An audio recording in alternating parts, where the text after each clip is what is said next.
Good morning, everyone. I'd like to give you a warm welcome to the webinar, Staying Ahead of the Game, Adaptable Solutions for Fast-Growing Businesses, brought to you by Business News Australia and Oracle NetSuite.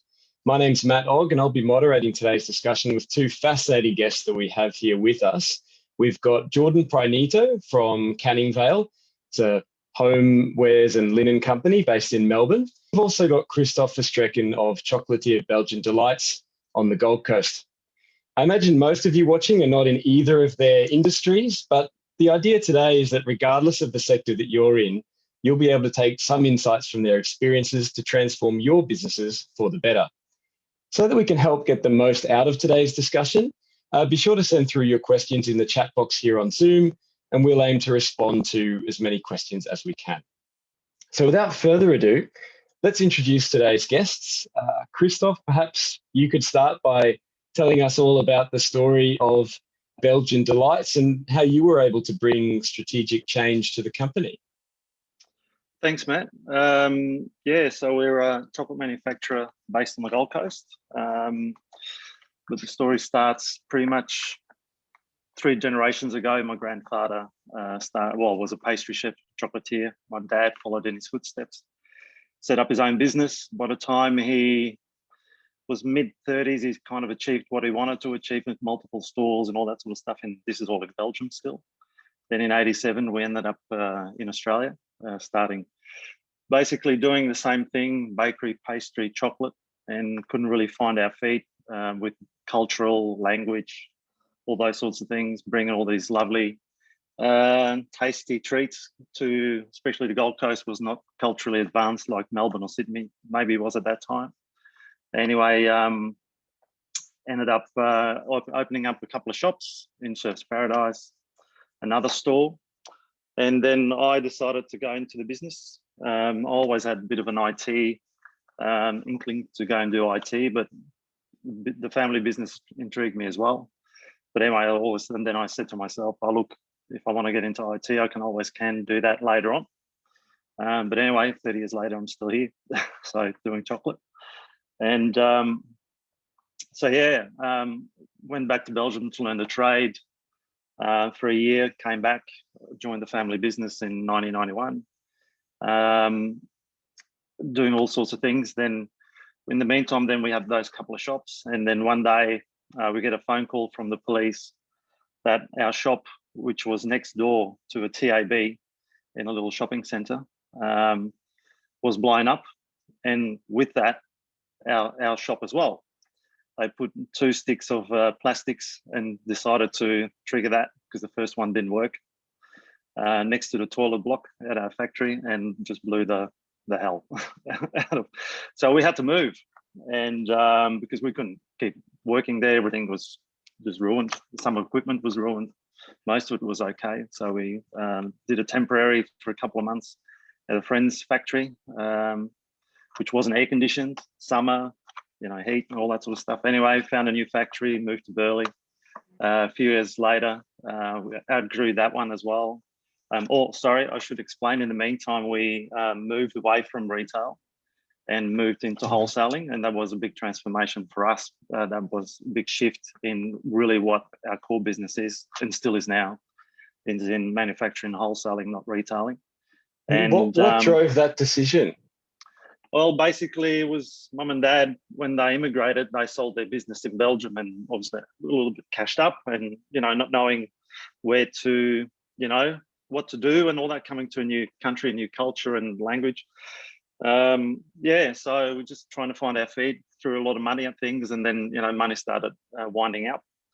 And then you've got to make more clearer choices, basically. And that was a clear choice. And we ended up picking up through the 90s people like David Jones and other retailers, and also obviously hospitality. It was the majority of, we do personalized chocolates for from the pillow with the coffee. So guys like Hiltons and Marriott's and Sheraton's and Hyatt's, all those sort of mainly 5-star hotels because they can afford to give away free chocolate. And that was a trigger for us to then move away from retail, and as in retailing ourselves, going into wholesale.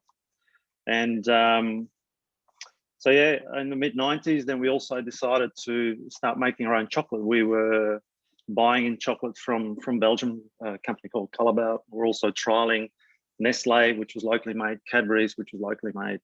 Thing is, the locally made stuff was affordable and a good price, but the quality wasn't there or the consistency. And my dad said, stuff it. He's a bit of a, likes to try things out. And I'll start making my own chocolate from scratch. Not many people at that time do. Now you hear all these people that are doing bean to bar and all that sort of stuff. That stuff didn't happen 25 years ago. That's a new thing. And so yeah, and that's basically that line of product. Now we supply ice cream manufacturers. We make chocolate for other more niche, quality, high-end health food. Talking about Selassie Birdie from Biscuit earlier, prior to the webinar. He's one of our clients, as in we make custom make chocolate for people, and that's still our business. Then for one more step, back in 2007, we decided to move away from people like David Jones and Myers, because they don't like to treat their suppliers that well in my eyes. And maybe Jordan has I guess got experience with that as well. Anyway, and then we took a big hit. And then obviously 2008, the GFC hits. And anyway, that wasn't a pleasant surprise either, because all the hotels cut back on their freebies. So hence free chocolates were one of the first things to be cut.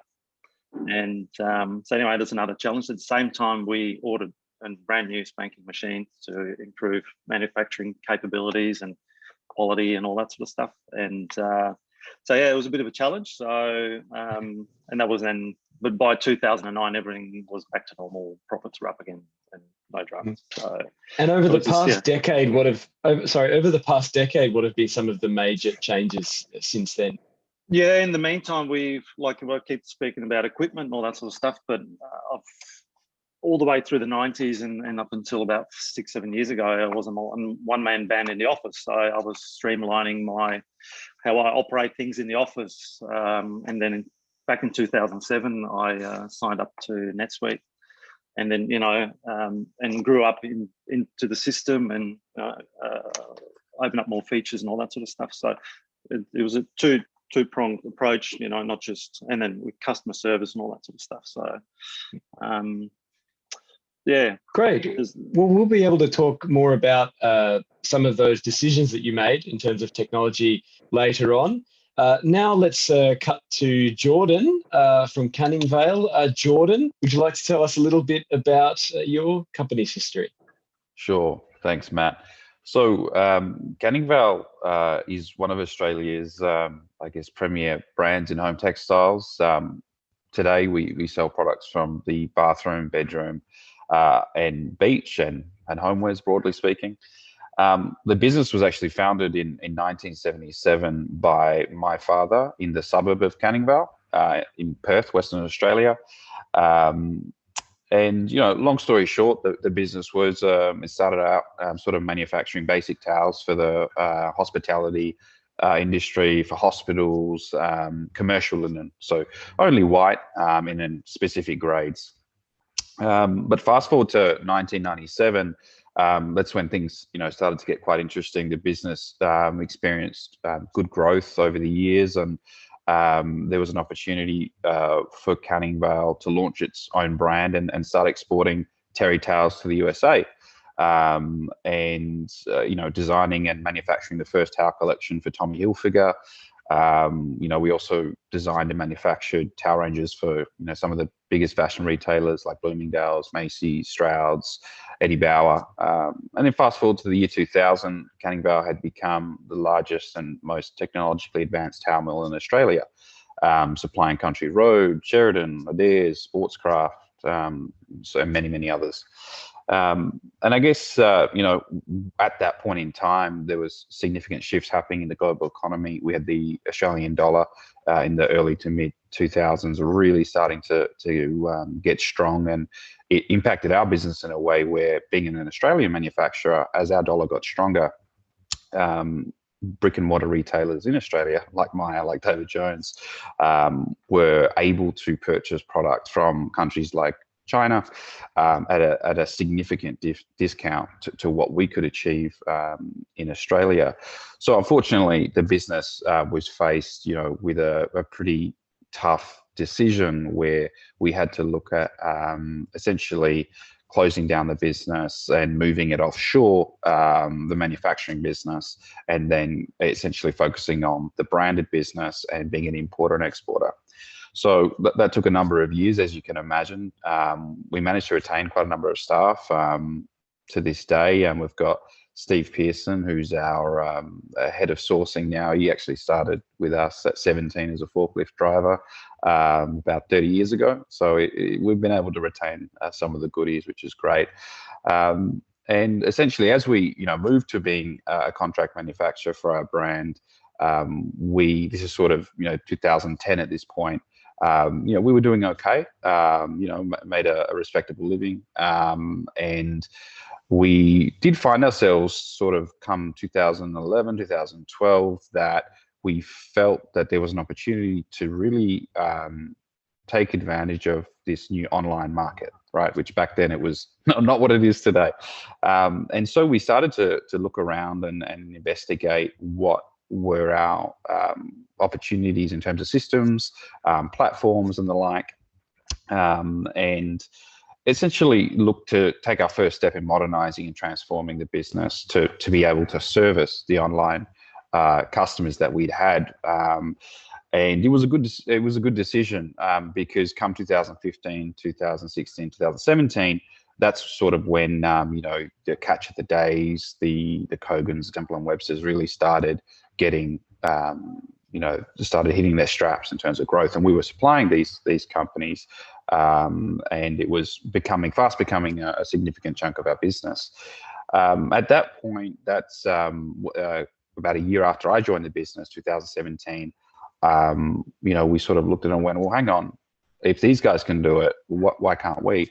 So we embarked on a further modernization piece, which was about, rather than servicing online retailers, how could we become an online retailer and be vertically integrated across all our systems, so that orders come through and flow as seamlessly as possible. That enables us to achieve efficiencies, save money, and provide better value to our consumers at the end of the day.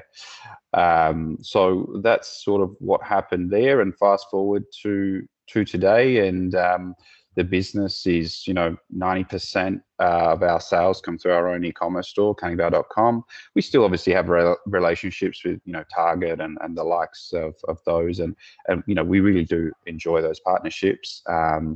But our focus is being an online e-commerce retailer and providing compelling value and really good customer service to our customers. Do you want me to go into anything else there, Matt? Oh, you're muted. Got to unmute. I'm muted. Oh, sorry. It's clearly a very significant transformation, and a lot of people would be in shock to hear just how quickly you pivoted to e-commerce. In these times with COVID-19, more people are shopping online, and we're seeing those booms in online shopping, as you mentioned. What were the strategies to build the demand for your product online, and develop the systems, both technologically and in terms of your software, to actually keep up with that demand that you were building, so that you weren't caught off guard by these new trends? Sure. It sounds like we pivoted quickly, and it's probably because it's a 10-minute conversation we've had so far, but it really was 5, 6, 7 years in the making. It does take time. Was something that I think was critical in any business is the people. So being able to keep that resident knowledge and upskill them into this new way of trading, for want of a better word, was where we started. So it was around, having workshops and discussing, what were the pain points in our business, 5, 6, 7 years ago. And that sort of led us to go, okay, well, we have, 2 people doing manual data entry, which really could be automated with the right investment and with the right people to help us do that, the right consultants, if you will. So it was about, I guess, creating an internal recurring process that looked at what we did as a business, and anything that was repetitive or a duplication, we took that aside and really had a critical objective look at it, and we went, well, okay, that is something that is repetitive, relatively basic. Is there a way to automate this, or part automate it? Right, at the time it was sort of more part automation. Today you can be a lot more automated per se, because there's a lot more tools out there. So that's kind of where we started. We really just had a chat as a senior management team and looked critically at our processes, internal processes, and went, well, we're here now.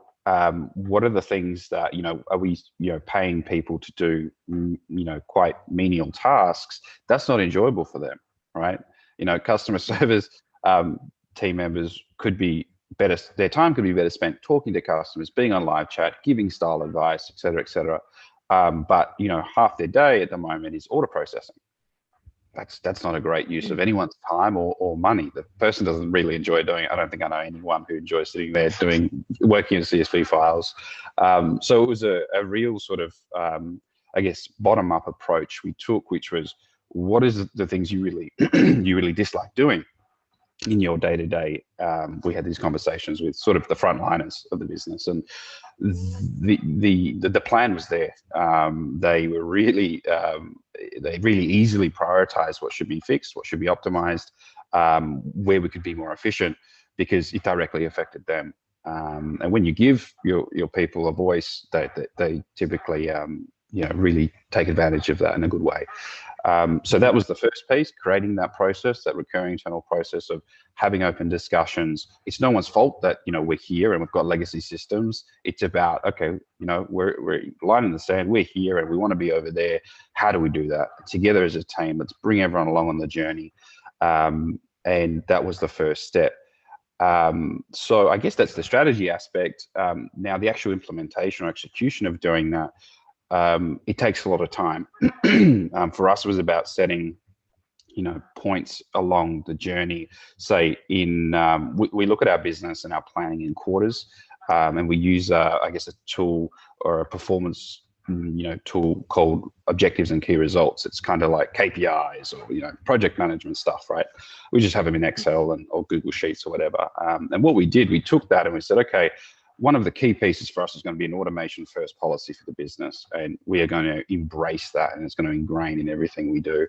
And to this day, we still have that. And of course, as you automate those processes in your business that were really kind of, basic and easy to automate, as you get better, new things become able to be automated, technology improves. So it's been something that served the business really well. And it definitely is part of the reason, why we looked at various ERP systems and made that ultimate decision to work with NetSuite, for example, which I'm sure you guys know, was that ability to really help us automate the journey and make us be more scalable, reduce our cost of doing business and the like. And what were the hiccups that you had, if you had them, when it comes to, say, integration of these new systems, tackling new automations, etc.? Okay, so the thing we learned early on was if you could get what they call a native integration or an API integration, those were much better and much more, I guess, seamless, for want of a better word, than having to build a custom integration. Anything custom today and a few years ago would present a whole host of challenges, a few being, if you had to build something custom, you were essentially kind of locked into that provider or that developer, or that consultant, because the way a custom integration is built, it's custom, right? There's no history of how it used to be or plan of how it's going to be improved moving forward. So rather than trying to get 100% right best thing, which you could only do by having a custom integration, we looked to providers in the market that had a integration that could take us from a 1 out of 10 in automation to maybe a 5 or a 6 out of 10. in automation, because what that then allowed us to do, we could rely on that business and that provider's want to innovate and make their tool the best tool it can be, because obviously they want to grow their business and be a better provider, bigger provider, etc. But if you have a custom integration, you have to worry about every time NetSuite does an update, or every time your ERP provider does an update, you need to go, oh bugger, I need to go have a look and make sure that my integration isn't going to break on the day that they release that new update. So number one big thing, do really avoid custom integrations if you can. Look at API integrations, or what today is a trendy word, native integrations. That's critical. The next was training and the people. So no one in the business, when we were looking to modernize, really had a background in doing that. So we had to hire the talent, right? We had to hire the competence. We had to find the right people to help us on this journey. And that wasn't one person. There's never a silver bullet to these sorts of things. You'll need to get consultants or advisors that know about what you're trying to do. For example, supply chain management and inventory management is very different to automating your order processing in an e-commerce environment. They're two very, very different roles. Yeah, broadly they're automation, but the nuances that affect supply chain management and inventory planning and ordering with your, say, factories or suppliers of raw materials or whatnot is very different to actually handling B2C orders through a website in the e-commerce environment. So I guess hire the people, hire the competence. You have to invest in that. Otherwise, you'll probably, I'm sure the provider you go with, with NetSuite and whatnot, or if that's the tool you choose, or any other ERP, they'll do the best they can to help you. But at the end of the day, they're not going to know your business as well as you do. So you need to bring people on early so they understand your requirements, they understand your business intimately. They can then provide you with the best plan moving forward. And they also keep their provider honest and make sure that they do the best thing for you. Because there's so many ways at which a business can transition to a new system. There's, using NetSuite as an example, the way that scripting can be written, the code can be written. It changes, every couple of months. There are always better ways to do things, because that's the nature of technology. It always improves. So we took that approach. We brought in and hired the competence early. It was a combination of having one full-timer in the business and about 3 different consultants for different areas that they helped give advice on.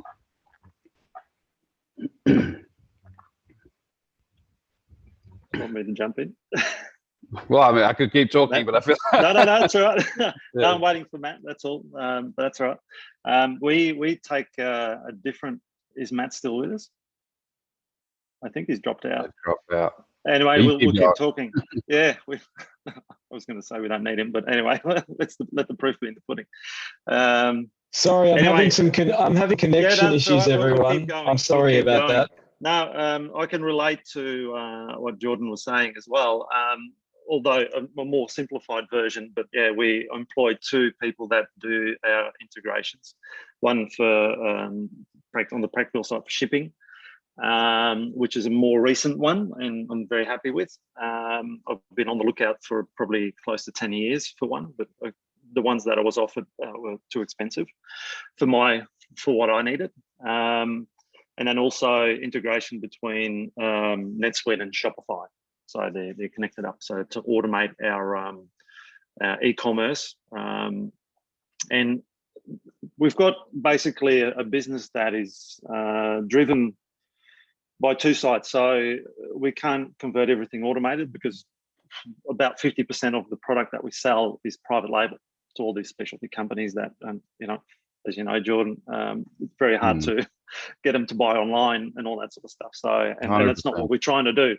So, but big part of our business and our most income comes from that area as well. So, so we've got to look to customer service and talk to them and all that sort of stuff.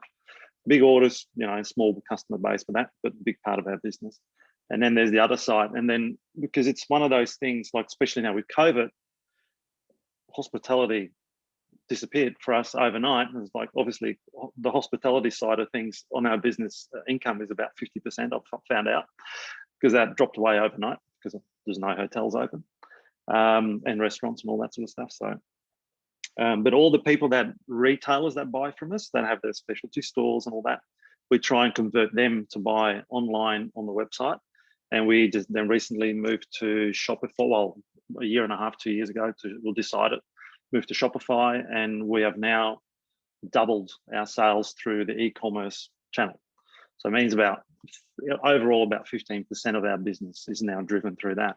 The beauty is of it, the order comes in on a practical side. The order comes in, I don't have to look at it. Vanessa, she does, the packing and dispatching and all that sort of stuff, looks at the order, dispatches it, and now with the shipping integration, she doesn't have to re-enter all the addresses into the shipping platform. It's all integrated, it spits out a label for a carton here, carton there, off it goes. We've got the money in the bank the next day, done.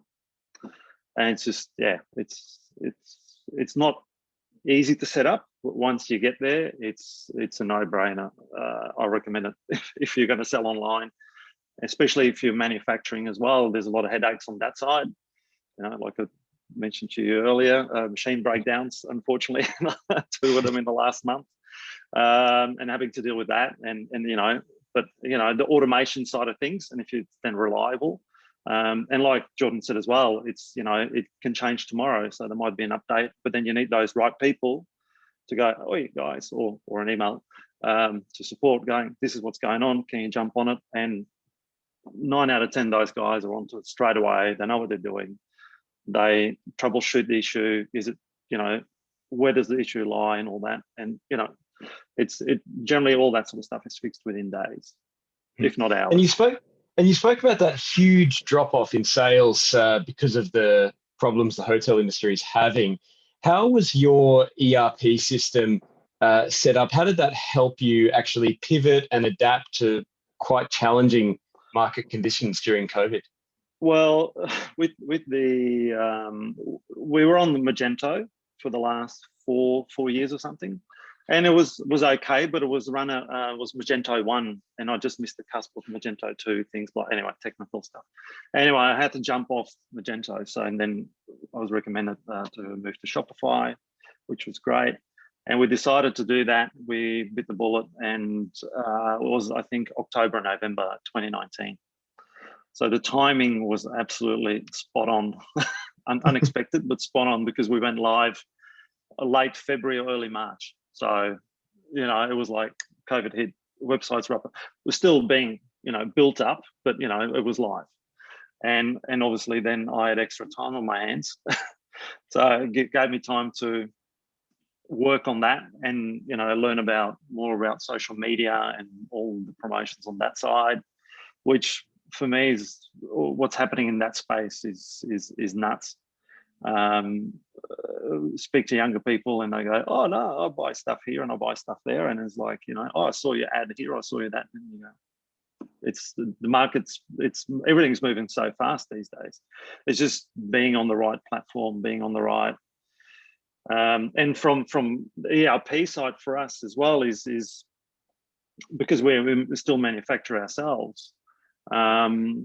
Like, for example, one of the big things, important things, like what a big tool we use in NetSuite, it's our central database, not just our accounting or, the reports that the accounting site can spit out, but also we integrate all our ingredient labeling, nutritional information, warning statements, contains milk, soy, and all that for allergies.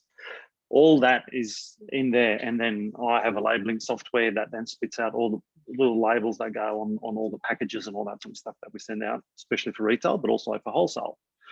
Also important, because in wholesale to direct to user, people that buy chocolate and melt it down, and then all the information is all there. Traceability, best before dates, because we're in food, super important, of course. Someone has an issue with a product, I just type in the code and see what other products were made with that batch, and within minutes, 10-15 minutes, we got full reports with the traceability happening, and that's the beauty of NetSuite. We've got a central database, what they call a single source of truth, and it's brilliant. And just add on bits to draw the data out, and I just draw the data out by just a simple CSV file export for that labeling software. I've looked at automating it. And how long have you been doing that for now? Oh, that stuff. probably more like I'd signed up to NetSuite in 2007, and I got to learn about it, and it was only like a year or two after that I'd been like went up. I gone, if I can have this because I was running 2 systems, and then I go, oh, my label's not right, but my information here is correct, and I had to join them up because it was just an absolute nightmare to run it all separately. And anyway, now I just do a report with all the data in a CSV file, import that drop it in box in a folder. The printing software picks that up, done. I've tried to automate that, but it's going to cost me thousands of dollars. And for me, it's just click, click, click, and it's done. So it's kind of, talking about automation and all that. The more you can automate, I've looked at it and it's like, just click, click, click. It's, so it's not worth me doing it. Unless I'm not doing it, staff has to do it, then I might look into it. And Jordan was speaking about the human aspect of getting staff on board, getting the talent that understands this software, understands the technology. Christophe, for you, how important is that HR element, that skills base in your business to make sure everyone is on the same page and using your ERP platform to the best of their ability? Me first? So yes. Yeah, sorry. So basically, I have someone helping me out in the office, and then my dispatch, Vanessa, dispatch lady. And they're pretty much the only 3, and including myself, that need to work with NetSuite and the other systems. So for me, it's a very small scale. I'm sure Jordan has got another story to tell. But yeah, look, with any changes, especially with the shipping that Vanessa was heavily involved with, of course, because, no one likes change. I do, but no one else does. Not many people do. And I'm always trying, like Jordan, trying to push the boundaries. How can we improve things? How can we streamline things? And I think it's super important as a business. Otherwise, if you don't do that, you're moving backwards. Not just, product development, manufacturing efficiencies, but also on the office side, all that sort of stuff. I think super, all aspects of the business need to continuously be worked on. And but yeah, look, because I've got a small team, we talk all the time, but then yeah, if someone leaves and you have to train them up, then yeah, that's a challenge. That's I do agree. It's for the people moving into the space. I've done it a couple of times, and some from the first few hours, you can find out if they're up to it or not, because yeah, they're not just an office worker or a warehouse person. They need to be a little bit higher level, mentally, because we implement it, we know how it works, but then for someone to learn it is not that simple, actually. Yeah. And now, Jordan, I'd like to cut to you and draw on something that Christophe said about the specifics of his industry with managing aspects like traceability, labeling, making sure all of that is streamlined. Perhaps you could go through the minutiae of the linen industry, the manufacturing that you have and your supply chains overseas. What are the complicated challenges that you have to overcome in that regard, and how does the software that you have help you do that? Yeah, look, I think in the supply chain management piece, there are, I guess, fundamental ways to help you plan your inventory based on sell-through. There's also ways, and pretty much like for like with Christophe in terms of QA management. For us, we have a 5-year warranty on all our products. So, and with linen, with towels, with sheets, they're threads, right? And threads break. That's the nature of threads. So we have strict, rigorous processes. We have our own staff that used to work with us in the factory, in the factories overseas, to make sure that our quality is as close to what we used to do here in Australia. But the world isn't perfect, and as I said, not all threads are made equal. So when we have an issue with a range or a product, whether it's linting if it's towels, or potentially pilling if it's sheets, every manufacturing batch has its own unique purchase order number. Now, this purchase order number helps us trace where this was made, how it was made, who oversaw it, what track it took in transit, how long was it in the warehouse, anything you need to know to understand why a product or a collection or a batch of product is not performing up to the standards of the business.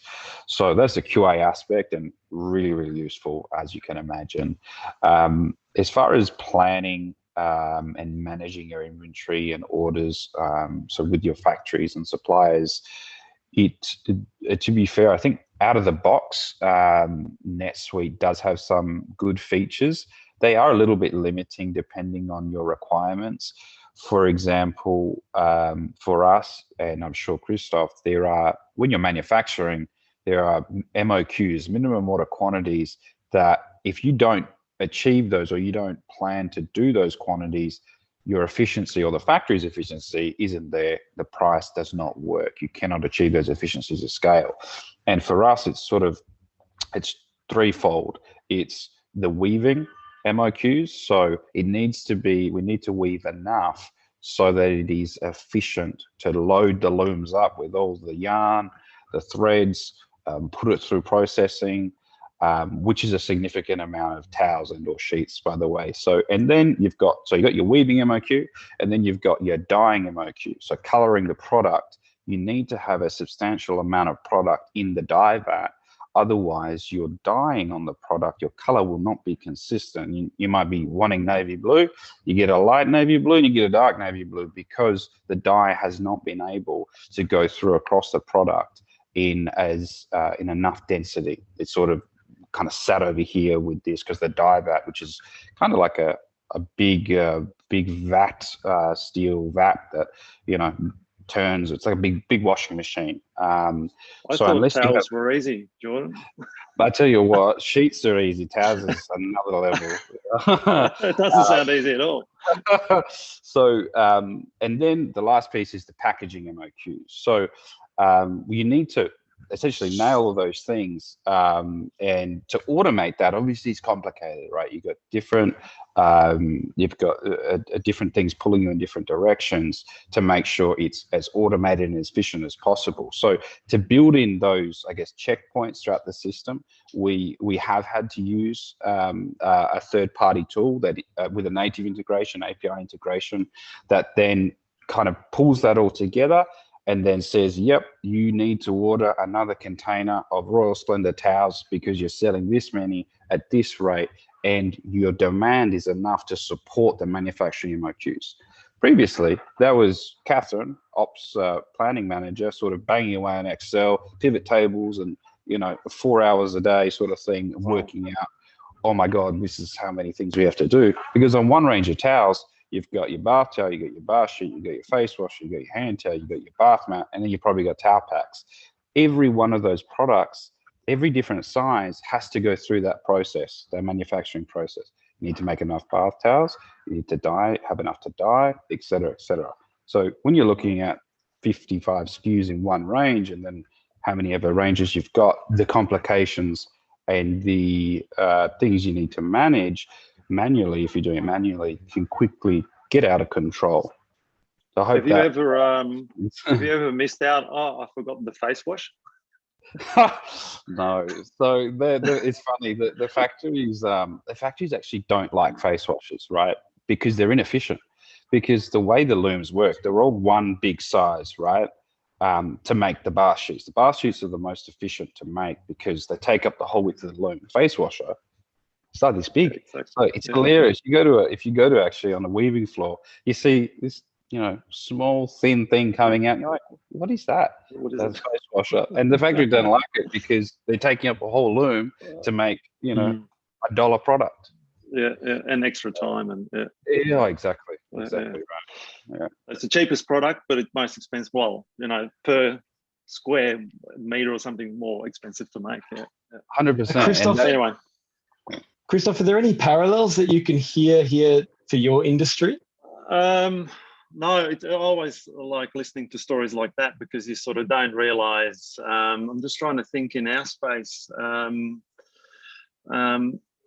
Yeah, it's like we have minimum orders. You know what the great thing is? So we are quite a niche business in what we do. So the contract manufacturing So we make our own chocolate from scratch. So we don't start from the bean, but we start from what we call cocoa mass, cocoa butter, and then sugar gives you dark chocolate. Add milk powder, gives you milk chocolate. So chocolate making is really easy, right? So that's all you do. Put it in the right machine, turn it on, and off it goes. In a nutshell, but it's not that simple. But anyway, yeah. I was gonna say, I think you're oversimplifying it, but yeah. So our machine does 450 kilo batches, and to some people, oh geez, that's a lot. To other people, it's like, oh, I need to order 2 batches from you to make this work. So they're better off going to other manufacturers that do bigger batches. They do 2-ton batches or even 5-ton batches, but they have the equipment that is the lower quality, so it can't produce the quality that we can. We upgraded 4.5 years ago. Normally, our machine that we make this thing is not that expensive, just over $100,000. So it's not really that expensive. Just takes time and effort and all that sort of stuff, and to actually do it. But our machine was due for either an upgrade or a change, and the upgrade was over $100,000. Now we made the change to the next level machine, which was 4 times the amount of money. So, and then you can go again to the next level, which is then, we spent 400-500. Next level is 1.5 million. So, but then more volume and all that sort of stuff. Anyway, we haven't looked back since, because our quality is now up there, whereas their quality is there. That's the maximum quality. Like, we're talking texture, flavor, like smoothness. When you eat chocolate, it melts in the mouth and you don't feel any particle sizes. That's a sign of good chocolate. So we can achieve a really high quality standard with that. And the beauty is we now have tapped into the health food market, because they're not as price conscious. Yeah. Because, it's niche and all that sort of stuff. And someone else comes to us and they go, oh no, your price is way too much. And look, I don't get out of bed unless it's this amount of money. So the machines are turning, obviously over COVID, not as much as we wanted, but it's all come back, thank God, in the meantime. But so we're in a unique position here in Australia where we can produce chocolate really high quality and low batch size. And that's where we're tapping in at the moment. And then people can come to us we make little chocolate buttons to then sell to other chefs to put in cakes, or we make individually wrapped chocolates to put on the pillow with the coffee, or potentially for retail, or we can make, this is all automated stuff. And also we've got a full production line to make chocolate bars, 100-gram chocolate block. With personalized branding and all that sort of stuff. So that 400 kilo batch, say, can then be split up into 3 products that we can manufacture at a real economical price that people can then have markups on to then give away in a hotel or restaurant, sell in retail, repackage into something else and all that. And there's still enough margin for all these people to be involved until you get to the end consumer. So what determines the quality, Christophe? Is it actually the manufacturing process or the raw materials? No, well, yeah. You start with for raw us, materials, it's of course. raw materials. Okay. Yeah.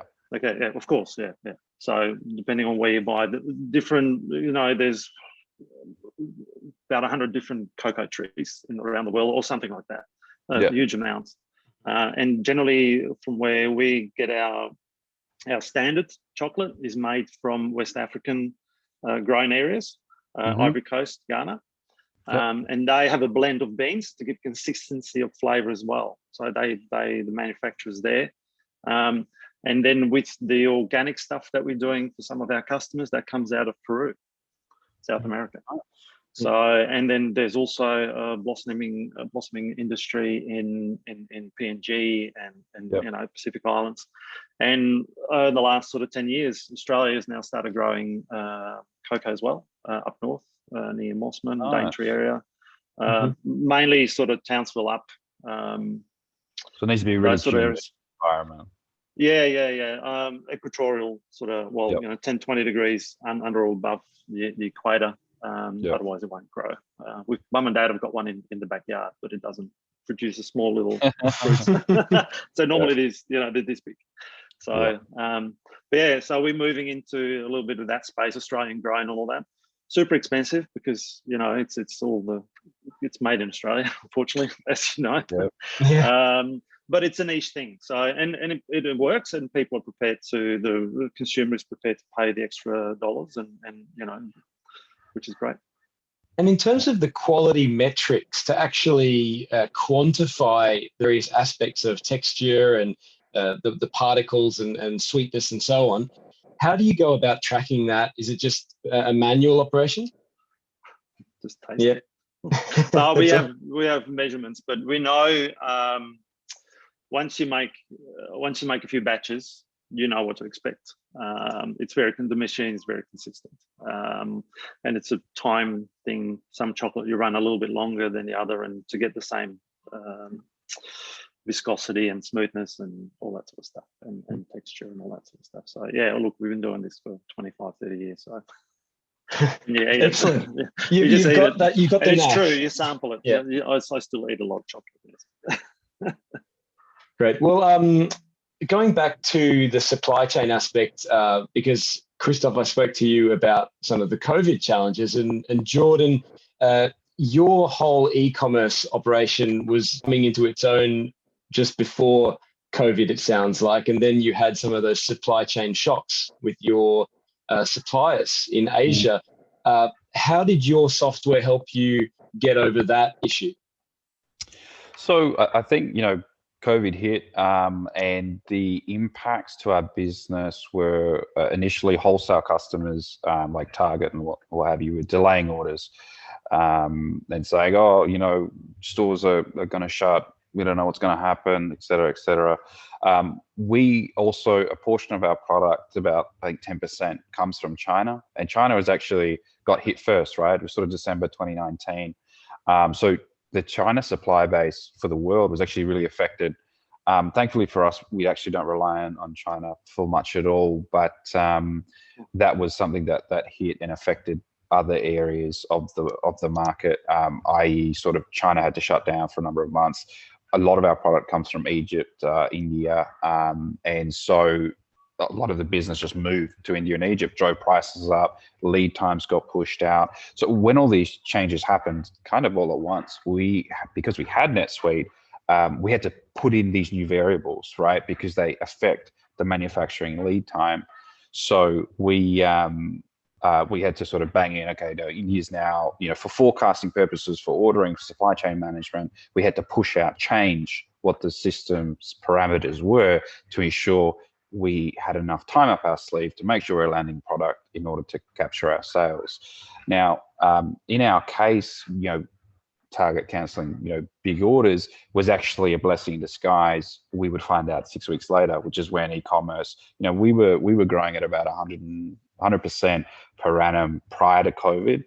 COVID hit, and April sales were 400% up in year on year. It was incredible. And we were able to kind of take the Target containers and swing them into our warehouse and then fulfill the product and fulfill the orders that we had. So it was, they say, we must have planned it, right? And it was a bit of luck in this case. But nonetheless, having NetSuite helped us, I guess, change those parameters moving forward. So to catch, the end of financial year sales period, June, July, et cetera, and really set us up for success in the coming Christmas just gone. So that was, I would say, hands down, the most important aspect that it really helped.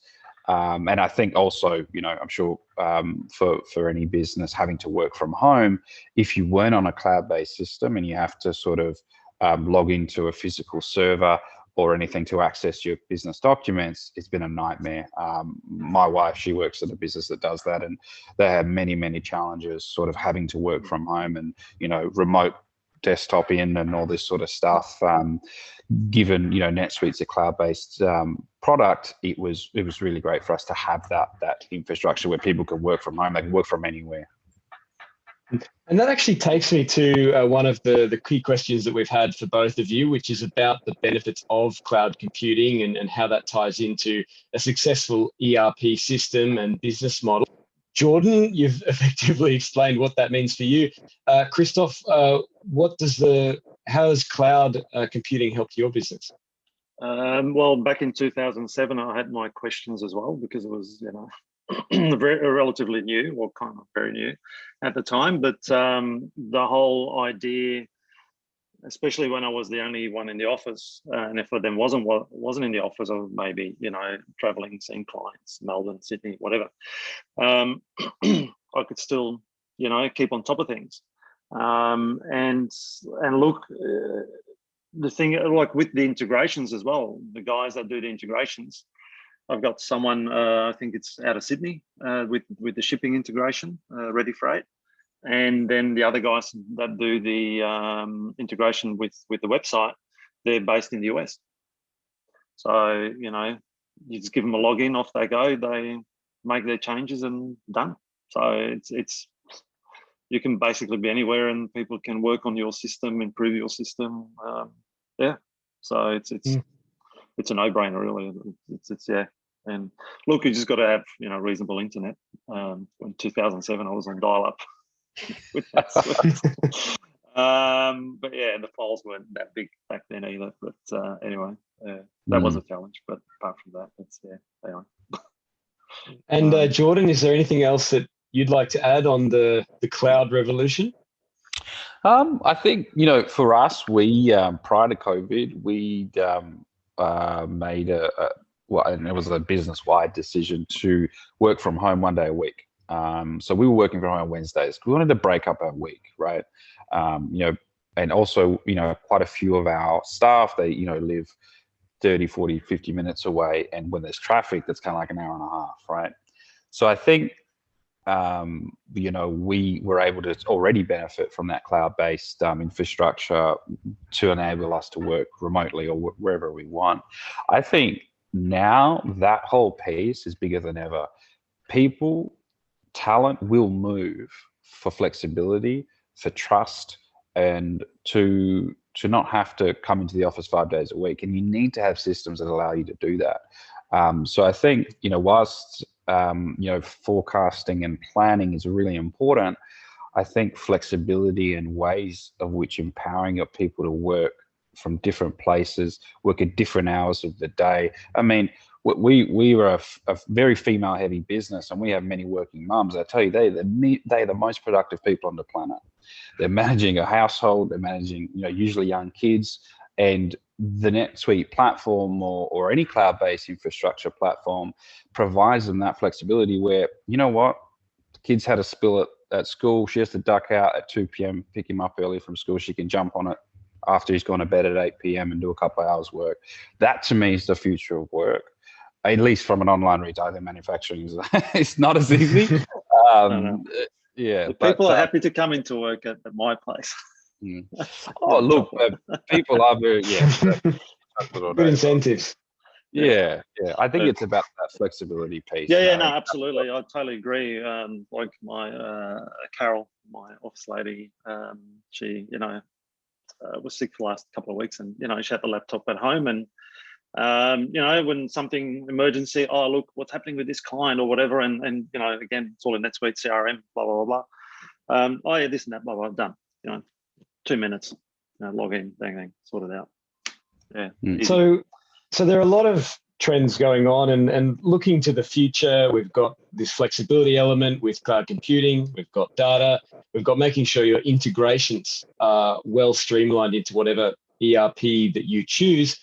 I suppose for your businesses, and this is open to both of you, what are the lessons that you've learned and the mistakes that you know to avoid for the next scale ups in your businesses, whatever that may be? Do you want to go, Chris? I'll go after you. Yeah, for me, it's find the right people to work with. It's been a little bit, unfortunately, it's been a little bit up and down, not very consistent. And look, yeah, and sometimes it's better to spend some more money, but then not always guaranteed you're going to get the better result. So we've you know, it's like with anything, align with the right business, not necessarily all the right people and get to know them and ask questions, lots of questions. And I find in IT is they're great. And this is generalization. I don't know if there's any IT people listening, but they're very much lots of promises, And then when you get to the nitty gritty, you go, oh no, but no, you can't do that. But well, if you pay extra, you can. That type of thing. So that's always a bit of a letdown for me. But that's why I've learned to wait, be patient, listen, ask questions, a lot of them, and don't just jump in deep end like I've done. I've learned. And Jordan, how about you? I think, you know, for people listening, and I think for the broader retail environment, you know, I think in the past we've all heard, and whether it's in the newspaper or on the news, many businesses that have these lofty transformation programs that are in existence, right? Whether you're, you know, one of the big guys or even the small, medium guys like us. I think a lot of those lofty transformation programs will have been replaced by focusing on short-term revenue generation, cost cutting, empowering management to make decisions quickly to help motivate anxious team members in the new normal that we're in. I think at a strategy level, I'd imagine, or I'd encourage businesses to be focusing on getting back to core, getting rid of the unnecessary weight, the bad habits that you can accumulate in the good times that we've had sort of prior to COVID. I think a way to do that is, you know, just making sure there's really clear accountability throughout the business. And, you know, to Chris's point about people, having the best people in the best positions for them where they can execute well, play to their strengths. So I guess, you know, at the end of the day, it's about being efficient, isn't that?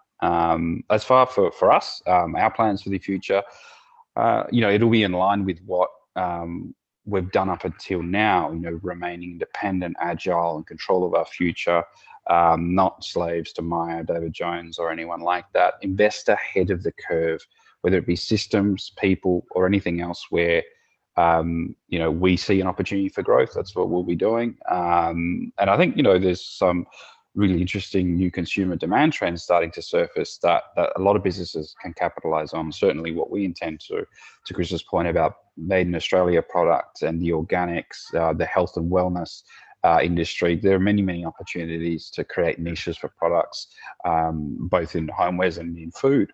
But I think, you know, in closing, I'd say that the impacts of the virus are not over. It will be continuous and it will be non-linear. So it'll be ups and downs, and it'll be a marathon, not a sprint.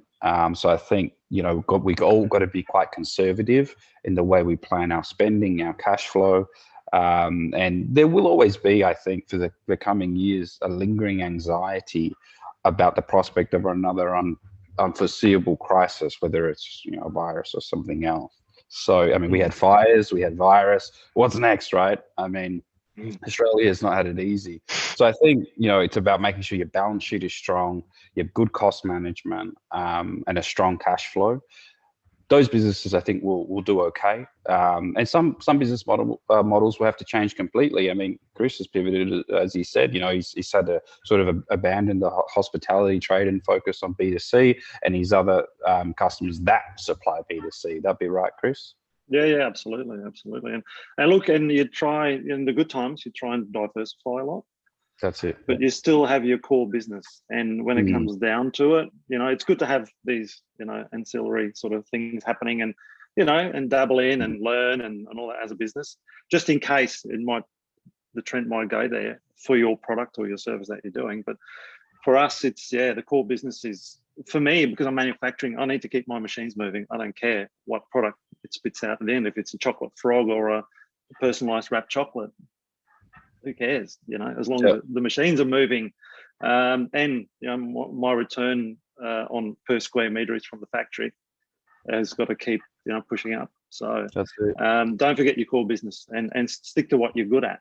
You know, we're good at manufacturing. We're not good at retailing. We've learned that. Although mum and dad were in retail back in Belgium for years, but it was a totally different ballgame, you know. So, Well, I'd like to thank you both for giving us an in-depth view of your fairly unique businesses, but I'm sure there are just so many lessons that you've been able to give our listeners today that they'll be able to apply to their businesses. Everyone, we will be making this recording available and preparing a feature story with summarising some of the key points here today if you want to look at that in due course for some revision. And we encourage you through any questions after the event, if you may have them, and have a great day and a great weekend. Wonderful. Thanks, Matt. Thanks for having us. For having us. Yep. Cheers. Thank Thanks. you. Thanks for listening. Cheers. Thank you. Thanks, Matt.